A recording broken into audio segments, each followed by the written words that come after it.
Ladies and gentlemen, ATDF everything in that shelf presentation.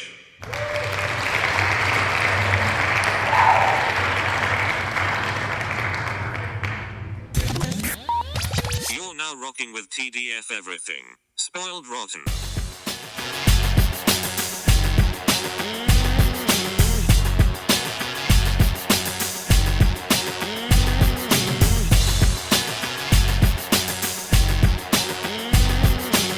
Spoiler alert. Welcome and welcome back, everyone. Hey. It's me, Daniel, And this is Ben on Spoiled Rotten. on Light Shelf. Boom. Well, I mean, I guess there are a bunch of booms in this. Lots of booms going off here. This is the beginning of our coverage of Secret Invasion. This is episode 1, Ressurection. Mhm. Okay, good. I'm glad I got that right. I didn't write it down. I'm just agreeing with you because that makes it's things easier if Yeah. you just agree that Yeah. it's Resurrection and we don't talk about it. But let me see here. Yes, it is Resurrection. Yes. I looked it up. Yeah, this is we're back to covering Disney Plus MCU stuff, so this should be interesting. We did what was the last show we covered? Last of Us. Yep. So Last of Us was the last one. That was a really good show. So this will be This has got a lot to live up to, especially considering the general consensus of where everyone's being like, "Hey, we're getting too much content," and we're being like, "Hey, is this quality?" And that's what we're here to talk about, right? Definitely. I saw someone say that this should have just been a movie, and I feel like actually it probably could have been. And I understand they were saying that because they wanted it to be with the Avengers specifically, because that's how the comic run goes. But I don't know. I feel like, especially the way this episode ends, it actually made me feel like, yeah, this leans into TV better than I agree. some of the other shows. Like, I'm actively like, yeah, like I wonder what happens next week, and not in like who's next. It's just like, oh, okay, like I'm genuinely interested to see where this story goes, and if it goes a certain way, you could just be like, okay, yeah, every week, like, let's see who gets outed, who gets killed. Like, that's I think it is actually using, like I said, for She-Hulk, using the medium of TV well. I agree. So far. It's just on this first episode, obviously. I think the ending point of this first episode leads to that point. It's very, very effective. It's like, yeah, I want more. And I could see why this would be someone would want a movie, but I'm like, no, I want this content to breathe. I like the idea that we're dealing with a post-snap Nick Fury, who we've watched through multiple movies try to regain his footing. And the fact that he's like, nope, and everyone around him is very aware of that and cognizant of where he's at. And it's just a very fascinating exploration of Nick Fury reestablishing himself. Resurrection, so to speak. Yeah, I agree. And I think, if we're talking about the stuff that I actually liked about the TV shows, like the Disney Plus shows, it was how deep they went into the characters and how they made you feel about them. And I think even in just this first episode, we're getting a lot.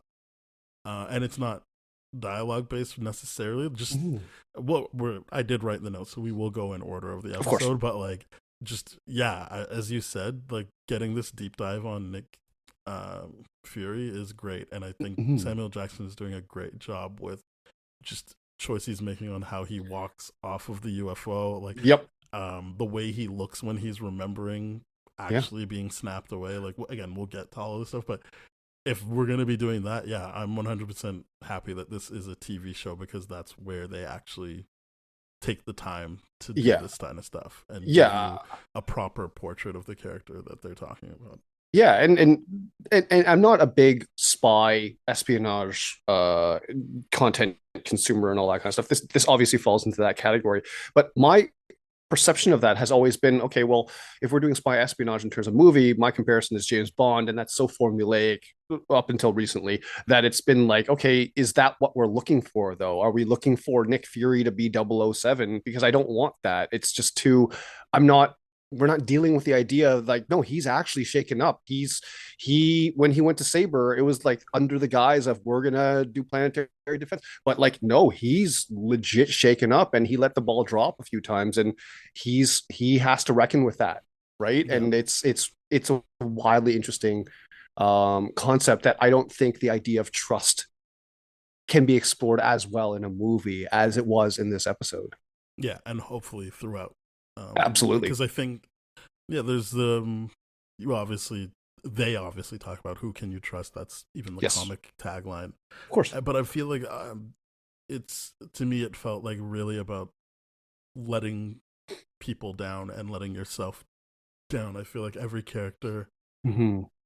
every main character is at some point reckoning with either letting themselves down or letting the people around them down. Like even Gravik. Like we'll go through the episode now, but like just where my head is at with the show, I'm enjoying it. I was surprised, and also should be stated, I have only seen the first episode. We don't have press to, screening yet. Hint out there. Start a hashtag campaign. You know, just kind of like if Bow Wow's not in the last final Fast and Furious, we all riot. Just start that hashtag campaign. But yeah, so this isn't me. Like, I'm not gonna be like, oh, I'm not gonna say what happens in this. We haven't seen it, but based on what I've seen, which is just the first episode, that's where my head is and what I feel like they're exploring and what I'm excited to see keep getting explored. But yeah, the first episode, the first scene is Agent Ross getting a call and meeting up with someone. He's in Moscow. And basically he's meeting up with this guy Prescott, and who's got a great voice for narration. I agree. This guy, and when I'm on board. This guy, he's got a great voice for narration. And when I saw his energy, I'm like, this is like the Charlie Day kind of madness energy, but like actually, I believe this guy. And I'm like, oh, because we've watched everything, we know he's right. Like we're absolutely, and not based on like what happens later in the episode. You're just like, oh no, this guy knows what he's talking about. Of course he knows. Like it is interesting. Yes, I've heard everyone reference It's Always Sunny, but like you are just like, oh no, like this guy would be dismissed because of how he's acting, but he's right. Like he's actually right. Absolutely. It's like the whole like, oh, what claim are you making? It's so outlandish. It's so whatever. It can't possibly be right. But guess what? The mad scientist in these movies is usually always right and has the I told you so thing, but doesn't get to do the I told you so thing because they usually die, which is here. He does get killed, but before that, he sets up. I think they do a good job again because of his voice. It was easy for me to listen to, but he sets up like, look, there is a faction of the Skrulls. Like they're not all like because Ross is like whatever Skrulls. Like there's not even that many, and they all like us because of Nick Fury and Captain Marvel. And he's like, no, they don't. And they're setting up these things, and this iteration of what they're doing is using AAR, Americans Against Russia, and so you get to learn like, oh, there is a divide, which we figured would happen, but this is making it clear there is a divide. It's not just every Skrull likes Earth because it's where Nick Fury and Captain Marvel are from. They're like, they actually fuck them, and they want Earth. They don't want to just continue looking for a new planet. They are like, oh, well, we're comfortable now. How about this then? Why would we just take your planet instead of waiting for you to deliver on this promise? Exactly. And the thing that's very, very fascinating to me, and I don't know if anyone else has picked up on this, but the idea of like, if I were a Skrull, I'd be pissed off too. The idea that y'all took New Asgard immediately, without thinking about anything, turn it into a tourist attraction. Y'all figured it out real fast. And we still have to hide. We have to do this. We can be accepted. We can do the mutant thing of like, oh, you don't have to hide. Why do you like, because we shouldn't have to kind of thing. That's what they're going for. I get this radical group. My home and my own skin or whatever is what we hear later. But but it's just one of those things where I'm like, it's got all the setup for a really good riveting thing going off right now. And Prescott kind of catches on to Ross being a bit sus. And so ultimately we realized this was a Skrull version of Ross. And I was like, honestly, that kind of makes sense. This guy doesn't really ever learn anything. He's kind of an idiot and an asshole throughout. Like Mhm. specifically Black Panther or Black Panther 2, there's not much for him Right.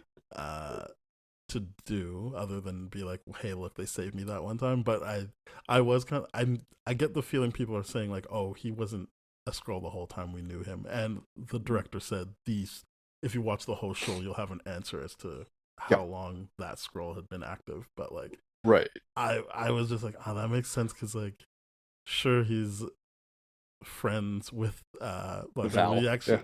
no Oh. not the Val stuff. Right, Sure, right, he's right. friends with the Wakandans, but I'm like, he I kind see. of makes their life hard. Actually, Oh, he I totally mean, does. he's not actually, and he looks down on them most times. Like he thinks he 100%. knows he's better. So I was like, you know what? Good first girl. Yeah. I'm okay with this. Yeah. But That's why during this whole scene, I'm like, I like in my mind, I'm like, I know you are a Skrull right now. However, you are acting in such a dismissive American way that you've been consistent throughout this mhm. entire MCU that I'm like, you're actually doing a really good job of finding ways to be like, oh, I'm going to dismiss this. And like, that can't be right. Yeah, the Colombia attacking the Philippines, that can't be right. All this kind of stuff. It's just like, no, That's once he's, him. Like that's yeah, actually that's so him. you could be like, yes, if you'd never watched anything, you'd be like, oh, this guy's definitely a Skrull because look at how dismissive he's being. But 100%. also like having watched the movies, you're like, I mean, he is this dismissive though, like all the time. Yeah, Like, 100%. so like, I mean, I know, I mean, like you, I was like, he's definitely a Skrull. But like, Yeah. I was kind of like, but this is pretty good because like he is like this a lot. Mhm. But yeah, you see this chase basically. He shoots and kills Prescott, Mhm. and he's running out. He asks for an extraction from Hill. That's how Maria Hill gets Mhm. involved, and I think they did a good job of like priming you for how to watch the show because I Mhm. know as someone like if you kill a Skrull when they're changed, they'll switch back. So I was hoping like, oh, maybe like Prescott turns into a Skrull, but they hold on him, and you see, Yeah. no, he's not changing. Mhm. And then like they also set up later, but I guess during this scene as well, like how strong Skrull are, and so like Mhm. he's getting knocked around a bit during this chase, like from cars and stuff. I'm like, he's really like taking this well, like, and I thought like Yeah. that was the smart stuff of the show of like through the action actually giving you the way to read the show, like the way to Mhm. watch it is like they're giving you all this stuff because then yeah, he gets smacked off the building and you kind of like, is he changed? Oh no, he just wow, that really took a chunk off of his face, but then Yeah. they hold on him and he dies and you're like, okay, Skrull. That's how you know for sure. Yeah. I mean, unless someone like Talos switches and you're like, okay, Yeah. Skrull. Yeah. And the other question I had is I don't know if they explored this in Captain Marvel or anything like that, because that scroll was also dead on the table. But if you, for example, have a living scroll that you didn't organ surgery on, for example, let's say we removed the appendix Mhm. for someone that's a scroll, would the internal organs still be scroll like or would they be human like at that point, right? So it's an interesting thing to be like, okay, battle damage is going to have a big impact on giving away hints, because when Ross fell off the building and all that kind of stuff, I'm like, some of the wounds there, I'm like, wait a minute, that's not human flesh. That doesn't look like human flesh. And I'm like, this is really cool. I like the elements that they're the little clues that they're putting in. But yeah, that Ross scene, I was like, you fell off a building, but there's it's a good setup, like you said, for the strength of the Yeah, scrolls. I thought they did a good job of giving you clues as to how things would work out. So Mhm. yeah, that's it. It goes to the title sequence. I'm not gonna get too much into the AI of it all. I think people have covered it way better than us. Yeah. I agree with the sentiment of just act that is a job, is getting a 100% it's a job. company to do opening credits. So like 100%. no, that's not cool that it was. And And yeah. I know that there's different ways to say I used AI, but and there was an 8-person group they went to, but if you look at stuff like Jessica Jones, it's all out there. Basically, everyone's covered it already. It takes more than 8 people, so like, 100%. so yeah. Hopefully, this was just a mistake that they don't ever make again. Yeah, it's in bad taste for sure. Yeah, That they're like, look how especially edgy we are. Nope, not during a strike, dude. You can't do that. during the strike when people are like, hey, stop trying to creep AI into it. They're like, look, Yeah. we did AI for the. We did AI, but not for writing, so it's a technicality. I'm like, but that's yeah. weaponizing competence there, Yeah. you corporate dummies. But yeah, that's that's what I'll say on it. I agree with people that are upset about it, and Yep. that shouldn't have happened. I too Uh, am upset about it. Not fun, not fair. no. Although kind of hypocrite because I'm using AI in my job right now to help me do the meaningless tasks that I don't like. So Yeah, that's different though. it's very different, very Yeah, different because I'm not that's what I meant about unemploying there's. someone. Yeah. Yeah, that's what That's I meant about there's the different difference. ways of using AI, but it 100%. seems like they used it the shitty way. Yes, 100% to outsource jobs Yeah. Um. or actually eliminate jobs, I should say, not Yes, outsource. that Yeah. is correct. That is correct. Hmm. So Fury comes back down, and then this was another thing I was saying. Like he's down, and just the way he walks, that you're like, whatever. Yes, he's old, but also that he would have to readjust to being in Earth's atmosphere, and like with that gravitational pull, I was just like, that's good attention to detail on that. Yes. That he walks out, like Hmm. cool, cool. Hmm. Also, like that very quick visual of like the distorted alien body. I'm Mhm. like, you think you're really gonna make us think this is anyone other than Fury right now? But it's still nice to be like, yeah, It that's what is. we used to think aliens look like. That's like the Mr. Burns episode of The Yes. Simpsons. Yes. I bring love. So yeah, I really like that, and meets with Maria. They have like a hug. They go. Yeah. They find Talos upstairs in whatever safe house, and I. So yeah, again, more information dump just so you get an idea that Gravik, who's the ostensibly the Resistance bad leader, I guy, guess. yeah, Yeah. like those knows Nick Fury Hmm. personally, and he actually took Nick Fury leaving worse than most people did. And Hmm. I guess that would be because he was probably young, old enough to know Nick Fury when he was here, but like young enough to be like like more impressionable, like hey, like Hmm. that's my guy, like it was great. And then to be like after the snap, like oh sorry, you're leaving, all right, fuck this then.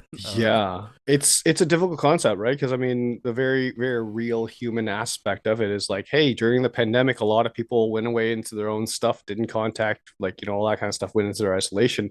And now when you come back into the world, there are those that are like, hey, we pretended like nothing happened. And we're like, hey, yeah, we have serious psychological damage. I don't know how to help you and help me at the same time. So I Yeah, really like this element that they're bringing to it. Is like, yeah, I can understand Ben Mendelsohn's character, Talos's character. Like, I feel very abandoned by this, especially because my wife died and my daughter has joined the resistance yeah, group. and Right? that he got kicked off the council, and Yes, he's yeah, like he's been exiled. excommunicate. Yeah, he's been Yeah, exiled. that's not a good feeling. So like, and I think what they've set up, like the show is very big on like pushing that Nick Fury isn't ready for this, but I do think they're also Yes. setting up that Talos is not ready for this. Like his whole like, oh well, I don't want to hurt anybody, Uh-huh. and it's like, well, we kind of got past that now. Like, Mm-hmm. and that scene's coming later, but I thought they did a good job of like planting that here, Mm-hmm. that he would be so resigned to like, oh, like my daughter went and started working for the people who killed my wife, Mm-hmm. but she was young, and he's explaining that's Yep. exactly how the rise happened, which was all Mm-hmm. these younger Skrull that probably never met.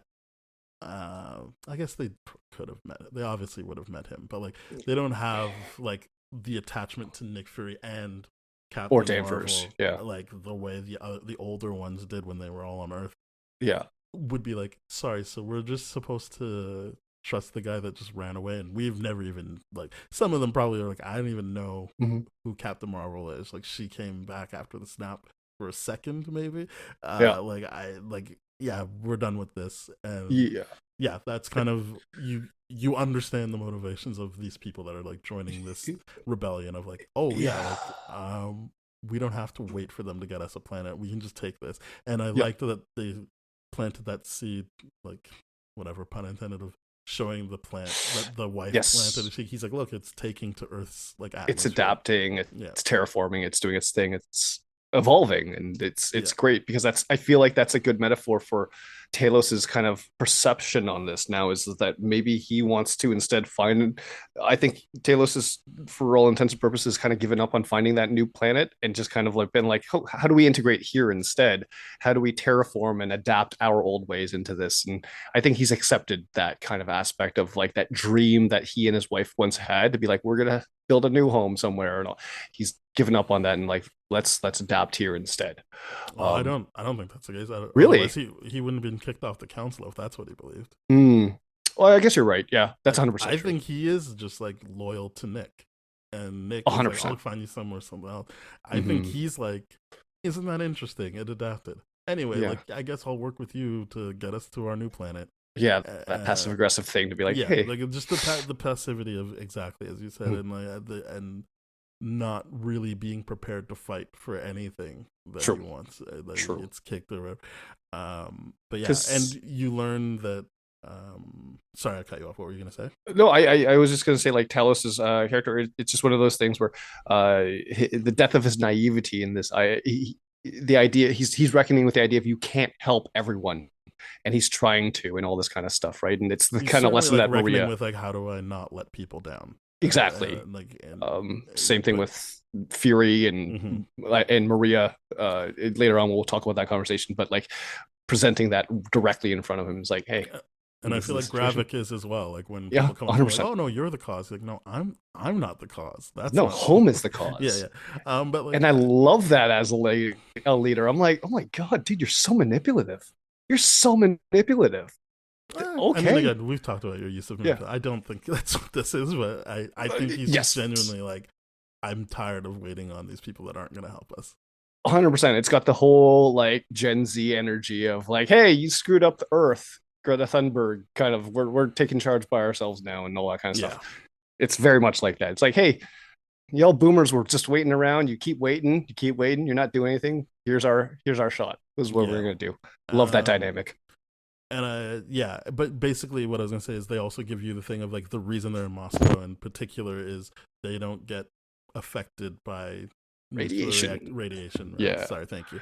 Nuclear radiation the way humans do, so they Mhm. can afford to be in these off the book Mhm. bases that would probably kill off humans, and Yeah. the humans can't find them anyway. So Yeah. like it's like they're double safe. Yeah. I love that added note of like, hey, these aren't on the books. And Yeah, like, like that's awesome. That's yeah. so great. That So adds to the spying thing. even if we knew where they were, and we were like, we can build something. Yeah. Or sorry, even if we could build something to like, stop the effects of the radiation, we can't Mhm. even find them to know where they are. Mhm. But yeah, that's that part, and then we jump just a quick thing to see James Rhodey. I mean, I know his name's James Rhodes, but War Machine works for the government. Another thing that I'm always bummed out about. Yeah, I Where I don't. was like, oh, why do you side with the government all the time? But But like, he's that kind of I guy that's like maybe if I'm on the side, I can guide them from doing like he's got yeah, that energy about that's which why obviously, that's yeah, why he sided the way he did during Civil yes, War. 100%. I it's not a inconsistency. It's just a bummer to It is a see it. bummer for the But character. like, I did hear that when Nick Fury and Rhodey have their conversation, it is a very black conversation about like, dude, Mm, what are you doing here? yeah, What's that's going on? good. So I'm excited I'm for looking that. forward to that. Yeah, yeah. Um, Because I mean they're not afraid of addressing his blackness in this and no, like and definitely I not. really do appreciate that. There's a lot of this kind of stuff in there, Well, right? I mean, right, like after we see that in Nick Fury, he's like, "I'm gonna go out." You see Taylor. It's like, Immediately, by yourself at yeah, night. checking you to be like, hey, You're gonna stand out. in Russia, Yeah. what are you doing there? And obviously his plan was to get caught by the Yes. person, Yes. Yeah. obviously, but he didn't want to communicate that because guess what? He doesn't trust anyone. But yes, he gets caught by Sonya Fallsworth. Any And relation to Fallsworth and the other kind of MCU thing, do you think, or just a coincidence? I mean, I assume yes, there is a connection, but Yeah, that's how I feel also about it it too. doesn't really. I feel like those never matter. Like Yeah, it's whether not or not really. it's a strong connection, it's like, oh, Yeah, cool, that's the like the principle. principal and Henry. Like I don't. It's nice. It's nice. Yes. Don't get me wrong, but I also don't think it matters, and I don't think it's gonna play into this. But I really like the two of them on screen together. They're great. They're great. Olivia Colman and Samuel Jackson. Like just the way she's like, "Oh my goodness, you think my henchmen are extraordinary?" Like usually they just barely are confident, but like this is great news. Like, It's and her so Paul good. Robeson joke was great as Yep. well. But yes, I thoroughly enjoyed them together, and I Yes. liked that obviously wanted to get captured so you could have a bug and spy cam in Of course. her thing. Mhm. It would be weird if she didn't know that was happening. It doesn't seem like she knows that it happened, but I'm just like, I guess the idea is, I'm I guess the idea 100% is she's sure so, that's going to be revealed later on that she knows. I'm sure she'll find it, but it's Yeah. just, I guess she just thinks he's so out of touch that he wouldn't, that she really did get, I feel like she really thinks she got the drop on him. Oh yeah, and I think that's what's great about his, like you said, Samuel L. Jackson's physical performance right now. The limp, he's playing up the weakness card quite a bit to deceive everyone around him until he gets his footing right. It's he's playing it up at least. I'm not saying that he's not completely Exactly, but like completely confident, but he's just, hey, this is what I know you will all see because I am usually this person, so I'm just going to play that to my advantage. And I'm like, this is a great chess game that he's doing. chess is a big part of this. Yes, absolutely. Episode. But like, I think when she does get him, it's okay. You're asking a lot of questions that you wouldn't have asked back in the day. So like, I'm pretty sure you just suck now. Like, yeah, like and she's basically like, you should probably just go back to Saber, because this, you're not ready for this. Yes, and I do think that's true. It's obviously 100%. He's not, and I like that she was like, your problem is that like you had Thanos and he taught you that no matter how hard you fight, like there's always going to be someone stronger, and he was just like, and I like the fact that specifically she said someone's stronger than you, yeah, because even then later on the idea of like how that interaction of like how Talos goes like, oh, I'm 140, this is my midlife crisis, all this kind of stuff, and then his Fury's response is like, what's your midlife crisis? The Avengers. I'm like, oh, you saw yourself completely controlling them, like you weren't afraid of them whatsoever, you were completely there, but now you're shaken up a bit. The Thanos thing was 100% true. It's like there's literally nothing you could have done about that. And she cuts at him very, very well with that dialogue. I love it.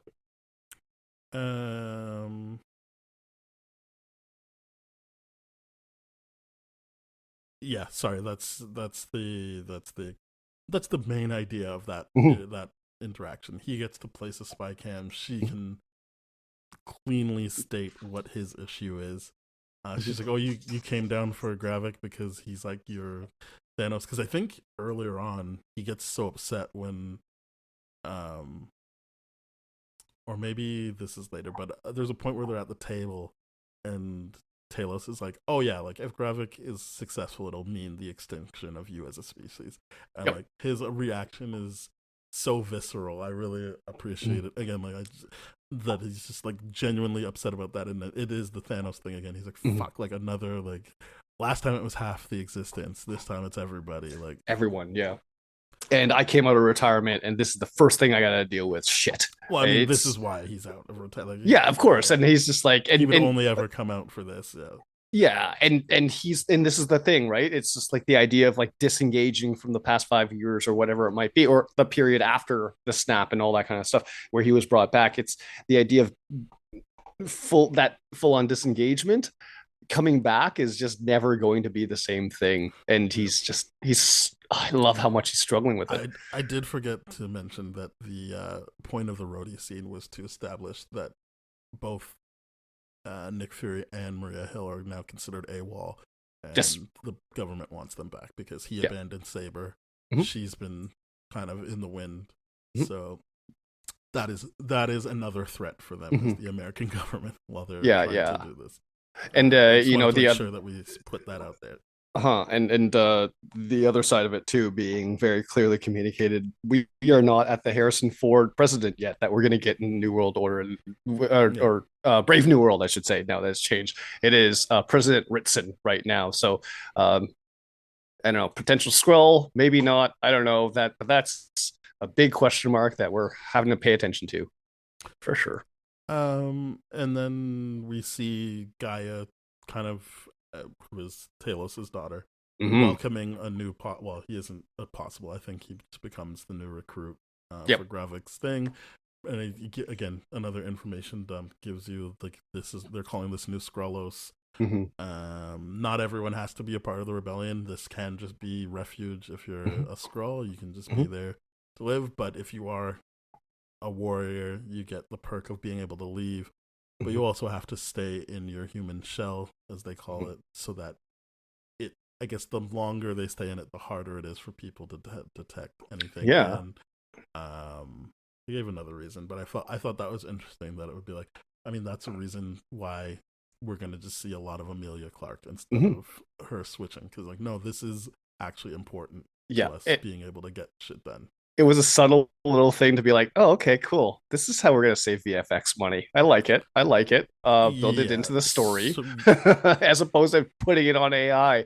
But yeah, this is a great scene. I love the recruitment and how like friendly it all is and how deceptive it all is behind like, here's the rebellion aspect. It is a nice little thing. Yeah, like if you want to fight, you can. Yeah. This is what you get out of that, but you will have to be like in human form. It says, to further the connection, like deepens the connection, which obviously leads to less chance of being found out. Yeah. Channel your Jared Leto and do your method acting. No more mention of that guy in this podcast. Nick Maria and Talos listen in on the conversation. I think this was the part where maybe this is where Nick gets upset, but the big thing about this is where I think they really push, like, sure, Nick might be off a few steps, but Talos really isn't ready for this, because he's saying like, oh no, like this conversation we just heard means that we're not just fighting Gravik. It means we're in a race with Sonya Falsworth, which means if she wins, she goes scorch earth. She doesn't even give a fuck, like, whose side, if there were factions. It's like, no, if you're a Skrull, you're out. And if you even knew Gravik, and he says, if you want to protect innocent Skrull, you're going to have to start hurting some people. Yep. And you can see that that's just not, because even in his chase for Ross in quotation marks, there's clearly, like, I feel like the camera shows you, there's clearly points where he could have, like, yanked he's him holding down back. or something. And he's just like, he's clearly holding back. This is too dangerous right here. Like, he's got too much of the we can rehab everyone, we can save everyone kind of situation, and this is where it is. And it's the challenge here is later on when Fury breaks that trust and how it actually affects him. It's really cool. So we basically, that sets them out on their mission, and then we get the scene of Gaia being tasked with going to get the bombs. Part that didn't make sense is, why are they exchanging money if they're all on the same side? That was weird to me. He's probably still needed to get the materials. Sure. So, like, he needs the money to pay off whoever. To reimburse. Yeah. Oh, okay. I can accept that. I was just like, this made it feel like a weird transaction where I'm like, wait, you're all on the same team, or is this just like, no, he's not. He's just the arms dealer, right? No, I don't think the money was for him. Right. The money was for whoever he needed to get the stuff from. Right. But yeah, I did find it confusing that they showed you the art dealer's shell first. Yeah. And then I was like, so, because to me I was just like, why are, like, so they're getting it from a Skrull, but I guess that's the only way they would be able to do it realistically. I suppose so. It's like someone that's like, but I guess my thing was just like, but if they're already working with some Americans that actually want this war, like, wouldn't you just go to them to, like, get these dirty bomb things? But either way, it is what it is. It led to a great scene that reminded me of Pulp Fiction, so I don't give a fuck. But yes, she gets tasked with that. I'm gonna make sure I get everything out of this. But that's the task. They go. She's the mule. She gets the bombs before Nick and Talos get there. But as I said, that's this fun Pulp Fiction thing of, like, Nick being like, everybody gets one lie. So you just gave your one lie of you're going to meet your wife. Now, what about the dirty bombs? He's like, I don't know what that means. And he's like, and boom goes that. There's the second lie. And I like that the guy's like, what are you going to shoot me? He's like, I mean, yes, probably. Not yet. And so then there's the fight with Talos and thing, like, which reminded me of The Last of Us, it's not the same thing, but like when the brother made sure that Joel Joel was couldn't yeah. kill another black kid. Mm-hmm. And I could see that it was kind of the same idea here. It's like, no, you're not killing off my people. Like, Mm-hmm. I'll figure this out. And then he just can't. Like, it's not going to work for him. This guy's genuinely overpowering him. Right. And he's losing the fight. Because he's holding back. But also, the guy is more motivated because that guy 100%. is like, you are the enemy. Like, you are working against us. Yeah. And I'm sure Nick, I keep wanting to call him Cannon. Nick Fury understands, like, Nick Fury is just like, oh yeah, like, he's never going to stop fighting Talos. Like, I have to just put him down because Talos is looking at this as a potential to get this guy on our side. 100%. And that guy is like, I'm here to kill you because you are Talos and we hate you. You're the worst. Yeah, this is the difference between like someone like entering with different goals, right? He's entering to win the fight, and then Talos's version of or definition of winning the fight is we can rehab you and we can maybe turn you into a double agent, and we've got some fruit over here too. But it's he's trying to do the friendly thing, and Fury's just like, no, I've seen too much shit. I gotta make a call because I'm gonna lose you or him. But Talos interprets that as a huge betrayal of trust. I really like that scene where Fury is like, hey, I'm going to reach out my hand. I'm going to offer it up. He's like, Talos is like, no, I said no. You broke a boundary. I told you. I don't care. Like, he didn't, though. He didn't kill me yet. So it's all this kind of stuff. It's Ben Mendelsohn's such a great choice for Talos. Yeah, I'm interested to see where that goes because it kind of disappears by the end of the episode. So I'd like to see that. I hope it gets revisited. Because as you said, that is a big breach of trust. Like, you seriously couldn't just, and obviously because Nick Fury is the good guy of this, or the protagonist at the very least, you understand why he did what he did. But yes, from Talos' point of view, you are like, like you couldn't respect that boundary of I don't want you to kill them. Yeah, like, or the idea, or like, okay, incapacitate them. You didn't need a kill shot. And that's what Fury gave, right? And it's the idea of like, okay, there was a middle ground that you never once bothered to explore because you never once bothered to think of the things that I needed from this. And it's a great, great, great interaction here. I'm very excited to see where this rift in their relationship, which is already in turmoil because it's like, hey, you abandoned me. And then we're trying to get on the same page again. It's like, nope, now you betrayed me. But I got to work with you because I got no other options. That's I cannot wait to see what Talos does in this. So Maria tells Gaia she's off and gets overpowered because obviously she would. Of course. Then, she's just human. Talos shows up at the end of that fight so that he can finally confront his daughter. And that's where, he doesn't say it here, but he does float the idea like, hey, you're working for the people of Claymont, but just letting Gaia know your mom is dead, and the last thing she said was to find you. That's what I'm doing. And Gaia's like, fuck off, basically. Because she's like, hey, I mean, that's a lot of information, and I like that reaction. Just like, no, I'm mad at you. You didn't. The information gets dropped later, but yes, just the idea that she's dead first. Like, I mean, I like that reveal there because it's so effective in messing her up, and then we get that great breakdown scene with Amelia afterwards. I really liked it. Yeah, it's really well done. Yeah. I like this next scene as well. Maria and Nick have a very frank conversation. Yeah. Over a chessboard. And I like that it's like, she's like, so what'd you leave for? He's like, oh, you had to build out Saber. And she's like, oh, I didn't think we lied during our chess games. And he's like, look, I had a crisis of faith, and I love that he's like, and it followed me up there, and I owe it to Talos. And she said, you talking about someone else? And I didn't know who she meant. Again, I'm assuming the show will go into that more. I'm thinking it's more about the wife being dead, because I'm pretty sure it's like, is it about Talos or is it about the wife? Because he's coming back. If it was gonna be, I would think that Maria would be thinking about herself or like Tony or like the legacy of that. Right. I don't know if fair enough. I mean, neither of us know the answer. Your guess is as good as mine in that sense. It's just I took it as more of like you say you owe Talos, but what about us humans down here? Yeah, That's how I good. took that. Yeah, you're putting your guilt in one spot where it needs to be, hey, you're responsible for a lot more than just that. Yeah. Yeah, that's fair. Yeah, I like that. But I like how she calls him out immediately. Oh yeah, it's Immediately. great. It's good. And Um, by the way, this is like the chess nerd that I am. I'm like, of course you opened up with that move. That's the most dominant move. You're here, you're confronting him here. yeah. You're doing the thing. I'm like, good for you, Maria Hill. This is awesome.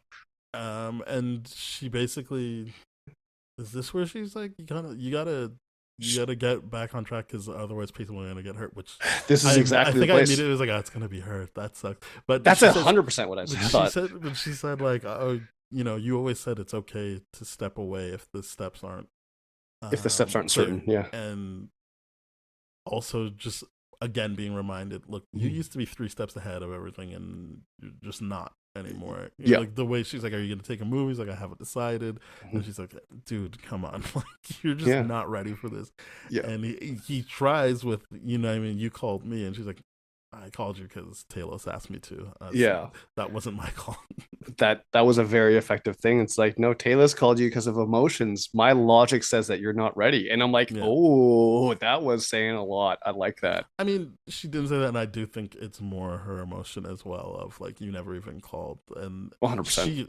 I get that she layered that into like, the reason you didn't because you're not ready. But I do think she was taking, that's why I thought like, do you mean someone else was maybe hinting at her as well of like, hey, like, it's true. Can I get a sorry here? Or like, like I've called, and I feel like they don't put it in the actual episode, but in the trailers, it was like her being like, I've called you many times and you just never. You've never returned a call. Time? Like, what's different this time? Right. So I feel like you get the same idea through the. Do you mean someone else here? Of like, is it like, do you feel any loyalty to me, or like, what's going on here? Yeah, I feel her pain in this, and it's so sad that her character goes the way it does at the end of this because she makes him confront all the things that he's been avoiding, right? The emotional accountability of this is what it's like to abandon your friends and be taking your needs and not communicating, right? I've certainly been there. I've done that selfishly myself, and I could definitely reckon with this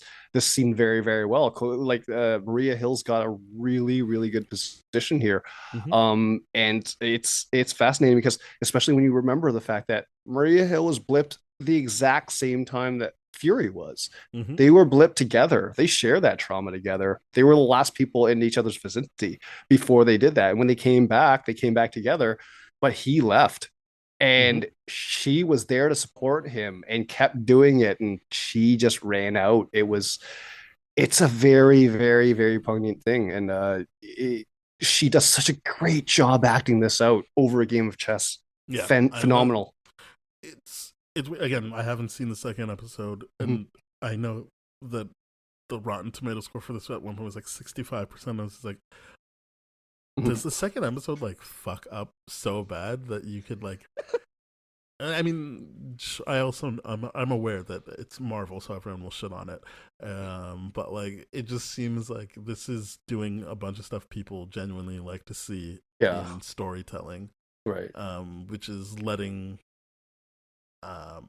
more than your special effects wow the crowd. Because after she says all of that, it cuts to him remembering being snapped. And it's interesting, as you said, rightfully so, they snap together, but he's only remembering the part where he's gone. And I just felt like, look at all the like vulnerability on his face as he's remembering it. Like, it just the way he played that was so. Because I've seen, and I obviously feel away when I hear like everyone like, oh, there's so many good actors in this. Olivia Colman, like Ben Mendelsohn. I'm like, yes, they're good, but Samuel Jackson is doing an amazing job. Yeah, they're not seeing those. Like, you're just like, oh, it's Samuel Jackson, so who cares? But like, no, that guy is like an Oscar-worthy actor. Like, I know he got like a hey, sorry, we missed you all those years one, but like, he should have won an Oscar like many times over. 100%. Like, if the Academy wasn't racist, he would have. Yeah, and like he's showing you in not yelling motherfucker and not can as like, but like just the vulnerability on his face as he's remembering that, and like Yes. truly processing everything that's been said to him that Mhm. day is Mhm. amazing work. And it's not in his line delivery. It's not, oh, because he's Samuel Jackson, he sounds cool doing everything. Mhm. He's truly showing you why he is an amazing actor. Yes. And you know what I love very, very much about this scene and where this character is at is that because he's shaken up, he's not the same anymore. This is why it's actually affecting him. This is Mm-hmm. something that would never have affected pre-snap Fury. This would have been like, I don't care. You guys made a stupid decision. I'm going to Mm-hmm. elect to avoid your decision. I'm going to do what I want. He's basically reckoning with the idea of, oh shit, everyone's done what I've wanted them to do, asked them to do. Basically, everyone's kind of bowed down to my will for the past however long. And now that I'm out of the picture and come back, he's recognizing the guilt and shame that he's like, I still expect people to do what I want, even though I've been disengaged from this. And here's the actual shit that I have to deal with now. It's such great work because it's not just vulnerability. There's so much guilt and shame that I'm seeing layered in his facial reaction that you're absolutely right. It's like Ben Mendelsohn, great, but Fury kills it in this. Mm-hmm. Fury and Kobe in this scene, I've rewatched this like a few times. I'm like, this is a great scene that doesn't need those crazy like effects or anything like that. Sure, we got Easter eggs of okay, yeah, there's a few faces there that are going to show up later on, but that is inconsequential to what's actually happening Mm-hmm. here. And these two characters being vulnerable for the first time after such a long period, truly incredible stuff.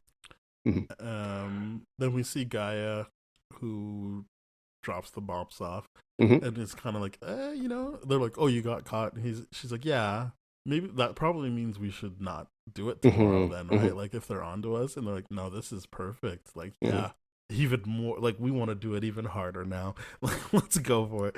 And I think after that is her meeting with Talos. Mm-hmm. Um, yeah, she meets with him, and I feel like I can't tell. The first time I watched it, I was convinced she purposefully gave him bad information. I can't tell either right now. But like the second time, I'm like, I guess the show makes more sense if it's not clear Mm-hmm. that she did, and that like the whole you can't trust anybody would be that like, well, she's not going to trust her dad with the right information, but she now can't even trust that her side is giving her the information she needs. Mm-hmm. Like, so it's more interesting if she didn't purposely give him bad information, but she gives him information that's not actually viable information. Yeah, it's not fully representative of what she actually knows.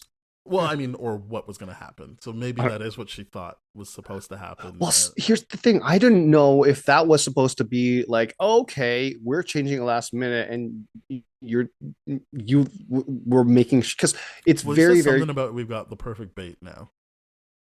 Yeah, and like the perfect number of people to distract and all that kind of stuff from their whole like observation. I'm like, this is good spy stuff, 100%. Yeah, no, I think as I said, it's more interesting of a show if she didn't purposely give up the wrong information. I agree. That it is a function of like, oh, did they switch up on her and she doesn't know now, and like what's her relationship with them after this happens? And but yes, anyway, yeah, this is where they have the full on like, no, you can't guilt me, Gaia, because you're working for the person that killed your mom. So yeah, any type of guilt trip you try to put on me is not really going to work. But you got to sit with that. You got to get right with that on your own. Yeah, it's like, hey, I understand that you're angry about this kind of stuff, but that anger placed here is inappropriate. Like that's anger about something else. You're actually supporting the people that are responsible for your mother's death. You now have that information you didn't before. What are you going to do with it? And she starts giving information away. She starts showing. She gives an olive branch, so to speak. Yeah. But yeah, so then we get to the day of the event. Well, not the event, but the putting things in motion. Yeah. And so, I mean, the spark. Basically, they get split up because they're like, hey, she put infrared paint on it so we can, with these special glasses, we'll be able to track. And they miss the handoff, but essentially, Maria and Talos get pulled in different directions following the two bags, looking for the bombs. And Nick, if you didn't think he was out of touch before this scene, you will know he's out Oh, of step absolutely. in this as he's getting distracted. But it is Gravik fucking with him on purpose. But he is kind of like, wait, what's going on over there? Yeah. And you're like, dude, just like focus, keep your eyes on the prize. But he's just like, Yeah. hey, what's this? I will slowly walk over here, Yeah. and so like all the people that he saw on his walk at night and in the pub or whatever, he Gravik is switching between those things Just to as fuck with he, him. Yeah. yes, just to fuck with him, and basically as soon as they realize, hey, we've been chasing decoys, there was nothing in these bags, is when Gravik blows up Too the late, 3 bombs, baby. Yeah. and that somehow splits him up from Nick again, because then the next time he's able to come up on Yep. Maria as Nick As Fury. Nick. Yeah. And he shoots her, and I'm gonna be honest with you, I wasn't fully tracking, so when that happened I was like, oh, is this supposed to show that Nick Fury knows that Maria is a Skrull? Because like again, they're showing you like, I'm like, oh, she's gonna turn, she's gonna turn, she's gonna turn, but it's like, oh no, like that. I at that point I was like, oh, so that's not Nick Fury, but I was like, oh, like he's still in the game, man, because he knew like something she said means she's a Skrull, but no, that wasn't the case at all. It was just got the drop on them once again. Yeah, I had the exact same reaction. I'm like, Nick Fury's back, baby. He knows that that's a Skrull. And then it's like, nope. Oh, wait, we're bookending this with a death of a Skrull and a death of a human. This is interesting. Okay, yeah. And I like you said, nope, we're showing you the dead body. Yeah, she is dead.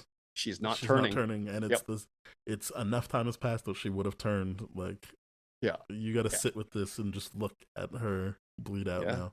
Yeah, and then her last words to actual Fury. Yeah, it was you.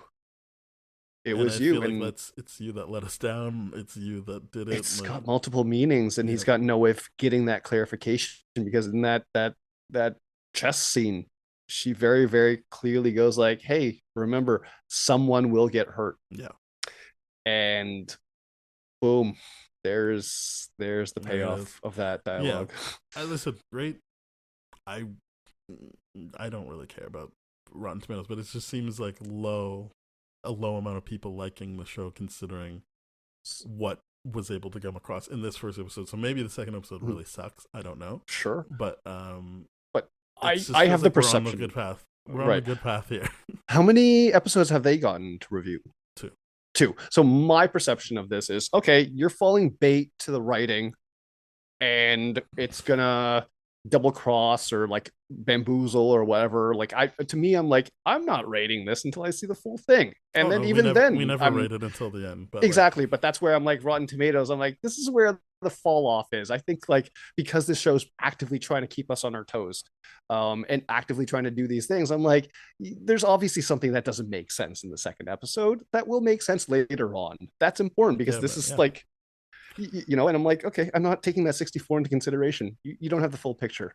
And that's the whole point of this show, is we don't have the full picture. What do we do with it? But yeah, I like everyone's performances so far. I look forward to more Sonya versus Nick stuff. They've got somewhere to go now with Talos and Nick and the whole betraying his trust there. Yeah. Obviously, it'll be interesting to see. It seems like Gaia's having her doubts about which team she plays for, but she's also given up information that Gravik, I guess, knew she was going to give up. I'm assuming there was only the one way to interpret we've got the perfect bait now, is she's the bait, but that's what I think is the idea of like, oh, okay, cool. Now the next episode is probably going to be Gaia on the run, because, well, I mean, Gravik's figured it out. She's a traitor. I hope there is more of him, twisting the knife before she's on the run. But yeah, I mean, ultimately she's gonna have to run. Right? She's gonna have to run for sure. But I do hope that next episode is more like just stress on her of like, what do I do? What do I do? Oh, it's gotta be building up that tension of what she's gonna do. Maybe a time clock kind of motif behind the episode of like, there's going to be a point in time. I mean, they've already set it up where they're racing against the clock with Sonya. So this is, I think a lot of characters are going to be racing down the clock for a lot of different things, for sure. Yeah, it won't. I mean, yeah, I think people have been like, "Oh, the first episode is slow," but I didn't find that. I disagree. Yeah, Yeah. it's doing what I like with the Marvel stuff, which is expanding on characters we already know, and yeah, and there's action to follow, but it's giving you a side of the characters that we aren't able to get in the movies. And you know what I like about this too is the idea of this is showing us the evolution to the new Nick Fury that we're going to have to get used to in the next phases, right? So it's the idea of, okay, that Fury is dead. This show is making a very, very clear case of being like, hey, you're not the same. You're not the same. So the answer is, are you going to go back to being the same person? Or are you going to do something different now? And that's what's interesting about the show is because he's finally like, okay, I took a long enough break. Now I have to reckon with the consequences of my action or inaction. And how do I do that while maintaining my own ego? Fascinating stuff. Yeah, I'm looking forward to the rest of this series. Because I didn't realize that this espionage thing would have such a big leverage on human connection and relationships. And this is so wildly another layer that I'm like, this is awesome. This is great writing, great stuff. It's good stuff. Yeah, can't wait to see Rhodes come back. I can't wait to see Ross come back because I think we're past the point of like, oh, okay, Cheadle showed up in, Captain American Winter Soldier, that one scene. I think we can expect to see him in the suit. Hopefully. Oh, you think he's going to be in War Machine suit? I think he's going to be in the War Machine suit. I don't think they're doing any suits in this show. I think this is all Skrull and yeah, like okay. But I mean, I'm down. You know me. I love seeing a comic book suit in action, but I just feel like they're probably not going to do that in the show. I imagine it's one of those things where he's like, oh, okay, well, I'm going to save Fury, and then we're going to have that conversation about what are you doing here kind of deal. And while you're in the suit and all that kind of stuff, probably he's maybe, I don't know, but it'll be interesting to see him again because I'm firmly under the belief that we're going to see him and Ritson again within the series. We have to see Ritson again. There's no doubt about that. Yeah. All right. Well, thank you very much for listening, everybody. As you know, we don't rate the shows episode by episode. We are waiting till the end of the season, as Ben said. So just thank you for listening to this. We'll be back next week. We're part of the That Shelf Podcast Network with other great shows like Bad Game Movies, Contra Zoom Pod, Springfield Google Plex. So please go to thatshelf.com. You'll find those shows, our show, more shows.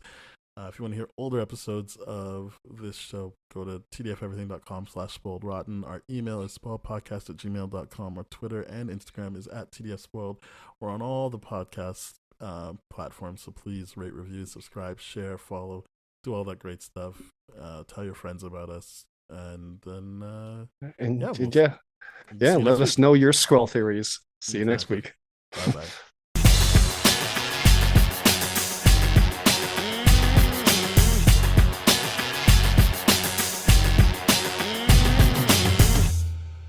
This has been a TDF Everything production, brah.